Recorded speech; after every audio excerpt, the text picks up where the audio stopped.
Hello Brovers, ya lagi-lagi kita akan bahas Spider-Man No Way Home yang masih punya segudang pertanyaan seperti yang gue bilang di video sebelumnya. Kalau No Way Home itu banyak banget plot hole ataupun teka-teki yang gak kalian sadarin dan menjadikan filmnya ya bias banget gitu kalau dinilai. Secara tidak langsung lo akan kasih nilai film tersebut ya di atas 8, gue yakin banget sih pasti. Karena ya fan service di film itu menutupi kekurangan-kekurangannya. Dan kayaknya ya di film berikutnya lu jangan kaget kalau Marvel sering dapat logo fresh dari Rotten Tomatoes. Karena ya itu tadi bakal banyak film bias kayak No Way Home ini, apalagi nanti Doctor Strange in the Multiverse of Madness ini katanya banyak banget tokoh gitu kan. Pada konten kali ini dimana gua akan ulik sedikit kejadian yang ada di No Way Home yang berkaitan dengan Dr. Otto Octavius atau Dr. Octopus. Dr. Octopus itu sangat tertarik sekali dengan teknologi yang ada di MCU, terutama bahan energi pada mesin yang membantu Peter di kondominium si Happy Hogan, yaitu Arc Reactor V2 punya Tony Stark. Dan ya di ending ternyata si Dr. Otto ini masih membawa Arc Reactor ke universe-nya dia, yaitu universe Sam Raimi Spider-Man. Nah loh, kalau begitu realitanya bakal bercabang dong. Makanya bakal kita bahas di sini. Tapi sebelumnya seperti biasa di subscribe dan paling penting nih ya aktifkan loncengnya, karena gue tuh kalau upload ya udah gitu sesuka hati gue aja. Ini gue aja nggak tahu nih video ini gue tayangin kapan ya. Oke, tanpa banyak basa-basi lagi langsung aja kita gaskan pembahasan misteri Arc Reactor yang hilang di No Way Home, and welcome back to Clip on X Breakdown. Oke, kita masuk ke pembahasan soal eksperimen dari Dr. Otto Octavius terlebih dahulu. Pada tahun 2004 di timeline Spider-Man 2 garapan Sam Raimi, Dr. Otto Octavius itu melakukan eksperimen mengenai energi fusion yang kebetulan didanai oleh perusahaan Oscorp yang pada saat itu dipegang oleh Harry Osborn.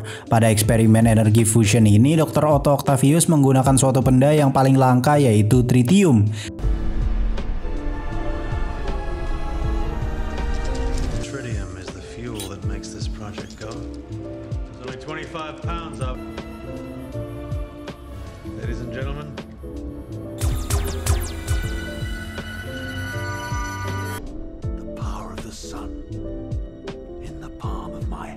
Percobaan itu berhasil membentuk sebuah energi yang seperti matahari. Akan tetapi percobaan ini gagal di tengah jalan karena energi tersebut malah menarik semua barang dari besi seperti layaknya magnet. Dari situ terjadilah seisi cerita Spider-Man 2 hingga pada babak akhir di mana Spider-Man Tobey ini melawan Dr. Otto Octavius yang berusaha menciptakan reaktor fusion lagi di Sungai Hudson.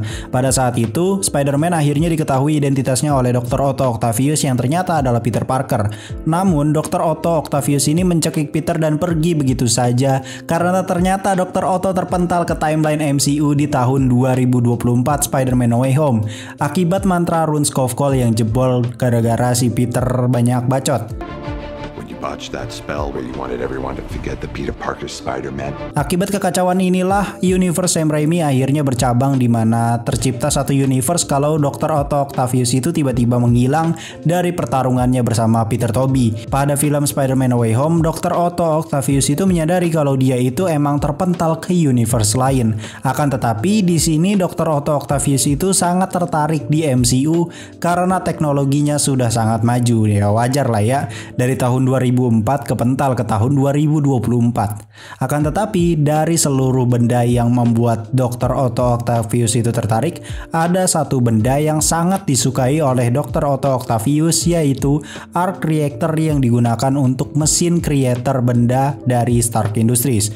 Nah, di sini Dr. Otto itu sempat mendapat perbaikan total dari chip yang ada di pundaknya agar para tentakelnya itu bisa dengan mudah ia kendalikan. Teknologi itu merupakan ciptaan dari alat Stark Industries milik Happy Hogan. Tak lama berselang, Arc Reactor itu sempat direbut oleh Max Dillon untuk menjadikannya sebagai daya utamanya itu. Di final battle, akhirnya Max Dillon ini dapat dikalahkan dengan mudah dan direbut kembali Arc Reactornya. Di situ terjadi adegan callback The Power of the Sun in the Palm of My Hand. Dari sini akhirnya kita sadar mengapa arc reactor Tony Stark itu sangat mencuri perhatian Dr. Otto Octavius, karena terdapat kesamaan sistem yang dikenali oleh Dr. Otto Octavius. Energi ciptaan Tony Stark ini mempunyai daya yang sangat besar dan stabil. Kerennya lagi, energi tersebut ditaruh dalam bentuk arc reactor. Jadi bisa disimpulkan bahwa arc reactor Tony Stark ini hanyalah wadah, sedangkan inti energinya itu ya yang berbentuk segitiga itu ya. Dr. Otto pun tetap menyimpan arc reactor itu hingga pada akhirnya dikembalikan ke universe asalnya yang sekarang sudah belok oleh Doctor Strange. Jadi pada universe belok itu Dr. Otto itu kembali dalam keadaan mencekik Peter Tobey, tapi sudah menjadi baik dan sepertinya dia ini akan berhasil selamat dalam memusnahkan reaktor fusion ciptaannya itu di Sungai Hudson. Kemudian melanjutkan hidupnya sebagai ilmuwan yang bakal jadi penemu arc reactor di universe Sam Raimi itu. Jadi nanti bakalan ada dua versi tambahan universe Sam Raimi.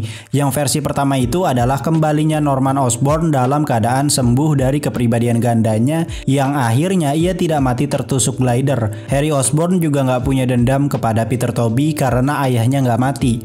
Versi yang kedua yaitu Dr. Otto Octavius itu kembali dalam keadaan sembuh dan membawa arc reactor Tony Stark itu. Sistemnya tuh mirip kayak Thor bawa palu Mjolnir gitu, cuman kalau Thor itu kan akhirnya dibalikin tuh sama Captain America. Kalau ini ya mereka nggak dibalikin gitu karena nggak punya teknologi yang mumpuni buat pindah universe di zaman itu di tahun 2004. Nah kalau Dr. Otto ini kembali di tahun 2004 di universe Sam Raimi versi 2 dalam keadaan membawa arc reactor Tony Stark dari tahun 2024 universe-nya MCU. Teknologinya pasti udah jauh lebih canggih dari MCU cuy, karena ya kenapa bisa begitu gini nih. Tony Stark itu menemukan arc reactor itu di tahun 2008, sedangkan Dr. Otto Octavius itu dapat arc reactor Tony Stark itu di tahun 2004. Bahkan arc reactornya itu yang berbentuk segitiga atau versi keduanya yang ditemukan Tony pada tahun 2010.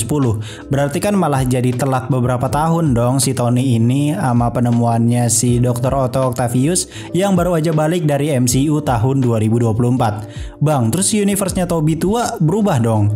Jelas tidak. Lo harus berpikir kalau jalannya timeline itu nggak linear, biar bisa masuk dengan penjelasan multiverse ini ya tentunya. Tobey versi tua yang muncul itu adalah Tobey dari universe original Sam Raimi yang berjalan dengan semestinya seperti yang lo tonton dulu. Jadi bisa dibilang Marvel Studios itu secara tidak langsung mengkonfirmasi bahwa ada berbagai macam timeline utama.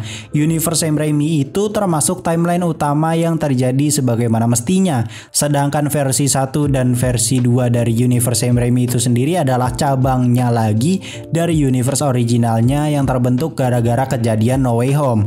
Kalau kalian masih agak bingung, simpelnya gini. Di Endgame ada timeline yang bercabang pada tahun 2013 di mana Thanos menghilang karena ia musnah bersama pasukannya di tahun 2024 pada Final Battle Endgame di universe utama. Jadi nanti akan ada cabang baru dari universe utama MCU yang bisa saja di sana Infinity Stones tetap aman dan kurang lebih ya kayak gitu. Tapi ya balik lagi, pada saat itu kan TVA masih ada, jadi kemungkinan timeline bercabangnya tuh dihapus sama TVA. Sedangkan kalau yang ini kan di kondisi No Way Home ini TVA itu udah berantakan cuy, udah amburadul lah, jadi udah nggak bisa dia mengcover kejadian-kejadian chaos kayak begini gitu. Oke, kita balik lagi ke cabang universe Sam Raimi versi 2. Di sana kemungkinannya bakal ditemukan sebuah energi yang bersih dan menolong banyak orang di dunia.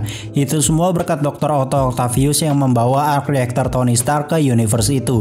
Dari sini juga kita akhirnya dapat menyadari bahwa bisa saja ada Tony Stark di universe itu yang mungkin bekerja sama dengan Dr. Otto, dan ini bisa menjadi possibility karena ya balik lagi multiverse itu luas. Semua teori fans bisa masuk ke multiverse. Lu mau tiba-tiba nongol Dustin di situ bisa cuy. Anyway, teori ini sebenarnya gue dapatkan dari Reddit. Jadi ada orang yang bilang kalau dia itu tuh merasa janggal gitu karena dia nggak lihat sama sekali adegan di mana Dr. Otto Octavius itu mengembalikan arc reactor itu setelah ia mencabutnya dari dadanya si Electro. Yang berarti kan bisa aja emang arc reactornya itu dibawa. Terlebih lagi dia itu emang udah tertarik banget sama barang itu dari awal. Salah satu komentarnya juga menjelaskan kalau Dr. Otto Octavius itu hanya sempat mengatakan kalimat callback yang The Power of the Sun itu, bukan diperlihatkan mengembalikan arc reactor tersebut. Salah satu komentar yang lainnya juga menyatakan kalau sepertinya si Dr. Otto ini emang beneran membawa arc reactornya ke universe asalnya itu dan bisa saja meneruskan ide briliannya dalam menemukan sumber energi yang terbarukan yang jauh lebih ramah lingkungan karena arc reactor itu. Kita juga bisa saja berharap kalau nanti ada Tony Stark variant dari universe-nya Sam Raimi versi 2 itu dan bakalan diperlihatkan menggunakan arc reactor ciptaan Dr. Otto Octavius. Atau mungkin saja ini bisa dihubungkan dengan Tony Stark yang muncul di Doctor Strange in the Multiverse of Madness, bisa aja kayak begitu. Tapi ada satu hal yang sepertinya ini ada keterkaitannya. Ini kayaknya gue cuman teori jorok doang ya. Plot hole yang terjadi pada film No Way Home dan plot hole yang nanti bakal tercipta di Doctor Strange 2 sepertinya akan diceritakan di serial What If Season 2. Ini menurut gua doang sih ya, karena ya agak keteteran juga kalau misalnya lu harus ceritain satu-satu cabang universe-nya. Pegel juga cuy, mending dijadiin series kayak What If aja. Toh jadinya nggak menggunakan aktor terlalu banyak buat bikin variant dari berbagai macam karakter. Tapi ya lagi-lagi ini kan cuma teori, bisa salah bisa juga benar. Gua berteori gini karena ngelihat hubungan serial Loki dengan What If. Di Loki kita bakal diedukasi dulu tuh tentang multiverse, variant dan juga cabang universe yang tercipta dari Nexus Event.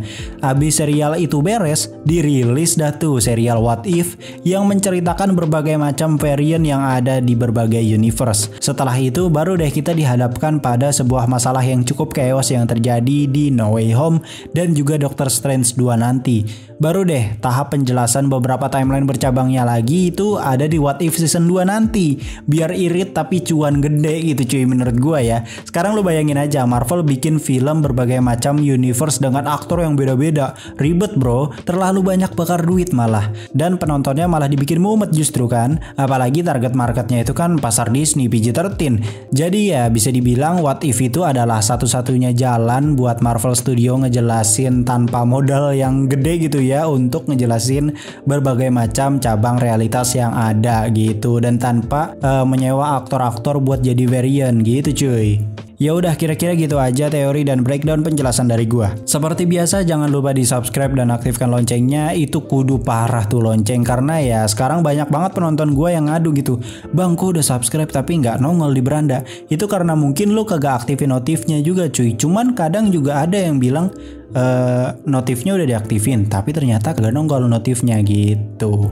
Anyway, bentar lagi ada The Batman bakal rilis nih. Gue bakalan bikin satu breakdown kali ya, detail-detail menarik yang ada di trailer Batman gitu. Pokoknya nggak jauh kayaknya dari konten ini. Jujur gue nungguin banget sih film The Batman itu. Karena ya kemarin kan udah nonton Sapi Perah Marvel ya. Sekarang gantian dong hype-nya Sapi Perah DC. Oke, mungkin segitu dulu. Gue Klepon X pamit undur diri and I'll come see you next time.